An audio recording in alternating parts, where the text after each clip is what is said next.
Hello दोस्तों, आज हम बात करने वाले हैं राजस्थान बोर्ड 10th क्लास के साइंस के पेपर के बारे में, विज्ञान के पेपर के बारे में, जो यहाँ पे बहुत सारे इंपॉर्टेंट क्वेश्चन रहने वाले हैं। और अगर आप 80 में से 80 नंबर लाना चाहते हो तो इस वीडियो को पूरा देख लीजिए। इसमें से जो है क्वेश्चन बहुत सारे जो एग्जाम के अंदर देखने को मिलेंगे, तो इस वीडियो कंप्लीट देखना है। बात करते हैं पहले क्वेश्चन से। पहला क्वेश्चन आप देख पा रहे हो सेक्शन ए के अंदर, जो आपके यहाँ पे बहुविकल्पीय प्रश्न रहने वाले हैं। क्वेश्चन देख पा रहे हो, निम्न में से जो है कौन से दांत मांसाहारी जंतुओं में अधिक विकसित होते हैं? कौन से दांत जो है मांसाहारी जंतुओं में अधिक विकसित होते हैं? कृंतक, रत्नक, अगर चर्वक या फिर चर्वक। ठीक है, ये आप सभी के ऑप्शन है। आपको सही आंसर जो है, सारे आंसर जो है अंत में मिलेंगे। और आप सभी क्वेश्चन को अच्छी तरीके से तैयार कर लीजिए, कॉपी और पेन में नोट कर लीजिए। यहाँ पे लिखा हुआ निम्न में से कौन सा पादप जो है हार्मोन वृद्धि रोधक है? फिर आप देख पा रहे हो निम्न में से किस पर जो है मेंडल ने अपना प्रयोग किया था? तो आपको सभी पता है कि मटर पे किया था। कौन से मटर पे किया था आपसे पूछा गया है। आलू की चिप्स में कौन सी गैस भरी होती है? तो आप सबको पता ही होना चाहिए। अगला देख पा रहे हो विरंजक चूर्ण का जो है मतलब सही फॉर्मूला क्या होता है? आपसे पूछा गया है। तो ये सारे इंपॉर्टेंट क्वेश्चन एग्जाम की दृष्टि से। निम्नलिखित में से कौन सा एक उपधातु नहीं है? फिर देख पा रहे हो समतल दर्पण में एक बिंब 2 मीटर की दूरी पर है। बिंब तथा प्रतिबिंब की मध्य दूरी कितनी होगी? ये आपसे क्वेश्चन पूछा गया है। फिर हम बात करें, पूछा गया आंखों की वे क्षमता जिसमें हम नजदीक तथा दूरस्थ वस्तुओं को एक साथ देख सकते हैं, उसे हम क्या कहलाते हैं? ओके, नेक्स्ट देख पा रहे हो वे उपकरण जिससे विद्युत परिपथ में प्रतिरोध का मान परिवर्तित किया जा सकता है, उसे हम क्या कहते हैं? वोल्टमीटर कहते हैं, एमीटर कहते हैं, या फिर आपका धारा नियंत्रक कहते हैं। ओके, अगला क्वेश्चन देख पा रहे हो क्या है? निम्नलिखित में से जीवाश्म ईंधन नहीं है? कोयला, पेट्रोलियम, वायु, प्राकृतिक गैस। तो इस क्वेश्चन का मेरे हिसाब से कोई गलत करेगा नहीं, क्योंकि आप शुरू से पढ़ के आ रहे हो। हर पादपों द्वारा प्रकाश संश्लेषण के लिए अवशोषित सौर विकिरणों का प्रतिशत कितना होता है? आपसे पूछा गया। आप जितने भी क्वेश्चन पूछना 12-12 सबके जवाब कमेंट में लिखेंगे। जो भी सही जवाब देगा उसका कमेंट पिन कर दूंगा। जीएपी का पूरा नाम पूछा गया कि जीएपी फॉर्म क्या है? तो आप याद रखिएगा, जो भी इंग्लिश मीडियम वाले विद्यार्थी, हिंदी मीडियम वाले, ये पक्का क्वेश्चन आपका इंपॉर्टेंट रहने वाला है। नेक्स्ट है एल्कीन का सिद्धांत सूत्र। तो आपको एल्कीन, एल्केन और एल्काइन दोनों का जो सिद्धांत सूत्र याद करना है। CN जब का H2+ वाला है ना, वो वाला। ओके, अगला देख पा रहे न्यूलैंड का जो है अष्टक नियम सिर्फ कब तक प्रभावी था? ये आपसे पूछा गया है। फिर आपका रोन इंसुलिन हार्मोन की कमी से जो है कौन सा आपका जो है रोग हो जाता है? फिर लेगा मनुष्य में जो श्वसन जो है वर्णक होता है? ये आपसे पूछा गया है। फिर बात करें अगला क्वेश्चन किस प्रकार से देखिएगा, तब तक आप चैनल को जरूर सब्सक्राइब करें। तो देखिएगा अगला क्वेश्चन किस प्रकार से, विद्युत ऊर्जा की वाणिज्यिक इकाई कौन सी है? ये पूछा गया आपसे। फिर हम बात करें एसी विद्युत धारा की जो है मतलब भारत में आवृत्ति कितनी है? ओके, हम बात करें यहाँ पे अतिलोकात्मक क्वेश्चन किस प्रकार से देखिएगा, पूछा गया है निम्नलिखित अभिक्रिया का प्रकार बताइए। यहाँ पे आप देख पा रहे हो CaCO3 की जो क्रिया है यहाँ पे अभिकारक देख पा रहे हो, A के साथ कराया गया है तो CO बन जाता है और CO2 गैस बाहर निकल जाती है। ओके, तो पहचानने कौन सी रिएक्शन है। चींटी के नक में पाए जाने वाले अम्ल का जो है नाम बताना कि चींटी के नक में कौन सा अम्ल पाया जाता है। फिर एक कांस्य मिश्रित धातु में धातुओं का नाम बताना आपको। फिर क्वेश्चन देख पा रहे हो कार्बन का कौन सा अपवर्तक विद्युत का सुचालक होता है। आधुनिक आवर्त सारणी में एल्यूमिनियम की स्थिति आपको स्पष्ट करनी है। फिर जो क्वेश्चन इंपॉर्टेंट रहने वाला है, मनुष्य के शरीर में मिश्रित ग्रंथि कौन सी होती है। उत्तक संवर्धन क्या होता है। प्रतिरोधकता का SI मात्रक लिखना है आपको। फिर जो इंपॉर्टेंट क्वेश्चन रहने वाला है, विद्युत मोटर में दिक् परिवर्तक का कार्य क्या होता है, ये आपको समझाना है। राजस्थान के किसी एक नाभिकीय विद्युत संयंत्र का नाम लिखिए। राजस्थान, अगर आप राजस्थान में रहते हो तो उसका नाम तो पता होगा। गंगा का पानी कौन से रोगकारक सूक्ष्म जीवों द्वारा प्रदूषित किया जाता है। सामान्य घरेलू विद्युत परिपथ का आपको नमा के चित्र होना, तो एक दो बार आप चित्र बना के प्रैक्टिस करें, तभी आपसे एग्जाम में सही प्रैक्टिस होगी। ओके, अगर आप सोच लो कि हाँ भाई ये मैं विद्युत धारा लगा लूंगा, इधर से मैं सेल जोड़ दूंगा, तो ऐसा कुछ नहीं होने वाला ना। तो एक बार फिर प्रैक्टिस कर लें। सेक्शन बी क्योंकि बस बहुत टाइम पड़ा है ना।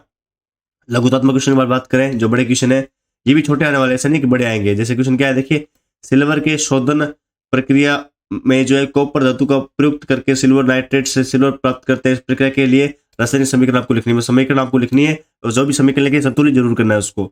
लोहे की भाप के साथ अभिक्रिया का जो है नमक के चित्र बनाना है। तो जितने भी चित्र वाले क्वेश्चन बता रहा हूँ एक बार बना के देख लीजिएगा। ओके, जैसे कोई संरचना बता रहा हूँ, जैसे कि यहाँ पे इलेक्ट्रॉन बिंदु जो है मेथनॉल की संरचना बनानी है और एथिन की संरचना आपको बनानी है। तो एक बार प्लीज आप बना के देखें, आपसे रिक्वेस्ट है।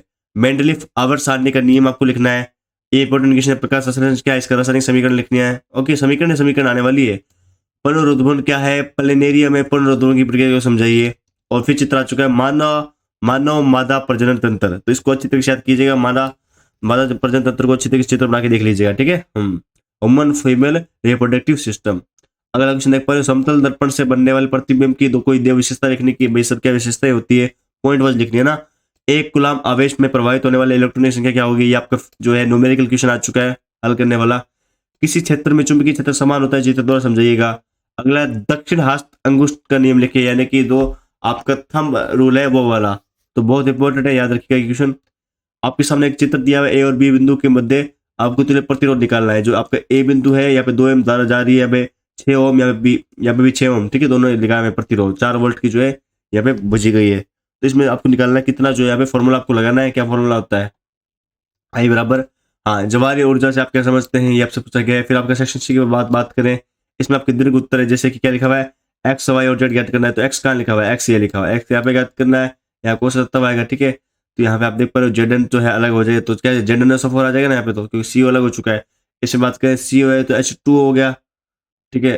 तो यहाँ पे पीछे क्या बच गया हमारे पास, कैल्शियम तो बच गया, बाकी तो सारे नहीं है। इसमें आपको पता है वाई क्या होगा ना, तो ये भी बहुत सिंपल सा है, क्योंकि CO2 इसमें अलग हो जाएगी। अगला कि आपका CU जेड, तो इसमें आपको बताना है इसमें कौन सा आपका जो जेड कौन सा है, ये पूछा गया ना। सिंपल से क्वेश्चन आप कर लोगे। मानव उत्सर्जन तंत्र का चित्र बनाइए, तो याद रखिएगा मानव उत्सर्जन तंत्र को और डायलिसिस की प्रक्रिया को समझाइए। साथ में आपको जो है तंत्रिका तंत्र का चित्र बनाना लगेगा, सिंपल सा आप कर सकते हैं वो प्रैक्टिस, ठीक है। और जो आपका मस्तिष्क का चित्र भी बना के प्रैक्टिस कर लीजिएगा। अगला क्वेश्चन है समझात एवं समवर्ती अंक क्या है, प्रत्येक का आपको एक उदाहरण देकर समझाना है। प्रभावी और अप्रभावी लक्षणों से आप क्या समझते हैं, इसका विवरण आपको समझाना है। यानी जो बड़े क्वेश्चन है वो भी बहुत इजी क्वेश्चन है आपके ना। जब कोई व्यक्ति निकट रखी वस्तुओं को स्पष्ट नहीं देख पाता तो उसे जो है कौन सा दृष्टि रोग हो जाता है, ठीक है। तो ये आपको बताना है, तो निकट दृष्टि रोग हो जाता है या दूर दृष्टि रोग हो जाता है हिसाब से। छवस आकाश का रंग नीला क्यों होता है, बहुत इंपॉर्टेंट क्वेश्चन है। सेक्शन डी की बात करें, क्या है आपका प्लास्टर ऑफ पेरिस का रासायनिक सूत्र आपको बताना है, इसका एक प्रयोग भी बताना है। क्लोरसार जो है विधि क्या है, उस रसायन का नाम बताइए जिनका उपयोग कुरकुरे पकौड़े में किया जाता है, कौन सा सब किया जाता है। इसमें आपको मिलाना है, ये सिंपल होगा। प्रबल अमल कौन सा होता है, दुर्बल क्षारक कौन सा होता है। फिर आपसे पूछा गया दुर्बल अम्ल कौन सा होता है, प्रबल क्षारक कौन सा होता है। फिर आपसे पूछा गया खाने के सोडे का रासायनिक सूत्र, इसके 2 उपयोग। जो आपको अच्छे तरीके से है वही कीजिएगा, ऐसा नहीं कि आप किसका A पॉइंट के लिए इसका B पॉइंट के लिए ऐसे मत कीजिएगा, ठीक है ना। अगला क्वेश्चन क्या है देख पा रहे हो, एक अवतल दर्पण के लिए किरण आरेख बनाइए यदि वस्तु ध्रुव और फोकस के बीच में रखी गई है। फिर एक वस्तु 30 सेंटीमीटर फोकस दूरी के अवतल दर्पण से 40 सेंटीमीटर की दूरी पर रखिए, दर्पण की प्रतिबिंब की स्थिति आपको ज्ञात करनी है, कितना होगा। तो सारे क्वेश्चन जो दर्पण वाले हैं वो आपसे ऐसे ही पूछी जाएगी, ध्यान रखिएगा ना। जैसे क्या है, आयताकार कांच की स्लैब से प्रकाश के अपवर्तन को दर्शाने के लिए रमा के चित्र बनाइए। लेंस की शक्ति से आप क्या समझते हैं, उसका ऐसा ही मात्रक लिखिए, है ना। हम बात करते हैं जो आपका अंतिम क्वेश्चन है, क्या है आपका मूत्र निर्माण की प्रक्रिया को समझाइए। नेफ्रॉन का चित्र बना लीजिए, रट लीजिए, है ना। श्वसन क्या है, फिर आपसे पूछा पत्ती के अनुप्रस्थ काट कर नमा के चित्र बनाइए और पादपों में भोजन व अन्य पदार्थों के संयोजन को समझिए। अब देखिए जो इंपॉर्टेंट बात है मैं आपको बताता हूँ, क्या इंपॉर्टेंट बात है। जो भी मैंने आपको डायग्राम बनाया, स्ट्रक्चर बताया, वो अच्छी तरीके से आप प्रैक्टिस कीजिए, आपको बुक के अंदर मिल जाएंगे, ठीक है। इसके अलावा बात करें तो ये क्वेश्चन अच्छी तरीके से बहुत इंपॉर्टेंट है, इनको अच्छी तरीके से तैयार कीजिएगा। ऐसा नहीं है कि आप कमेंट करोगे ये तो मॉडल पेपर है, क्वेश्चन बहुत इंपॉर्टेंट है, तो चुपचाप पढ़ लीजिएगा इसको, ठीक है। यानी कि लगभग एग्जाम में के अंदर देखने को मिल सकते हैं, वो तो मुझे पता आपकी तैयारी किस प्रकार से। बाकी जो PDF डाउनलोड करनी है तो चुपचाप यहाँ से डाउनलोड कर लीजिए www.gyanal.com पर। इसके अलावा आपको अपनी तैयारी एप्लीकेशन पर भी जो है 3-4 मॉडल पेपर की प्रैक्टिस मिलती है, वहां पर मिल जाए। वहां पे जैसे मैंने हिंदी के डाले थे, इंग्लिश के डाले थे, सोशल के डाले थे, लगभग जो है 60% क्वेश्चन वहां से मिले। 100% तो नहीं, 60% बात कर रहा हूँ, जो सच्चे वही बताता हूँ, ठीक है। वहां से भी आप देख सकते हो, ओनली 49 में PDF मिल रही है, ठीक है। तो बिल्कुल आप चैनल को सब्सक्राइब करें, वीडियो को लाइक और शेयर करें। धन्यवाद आप सभी का।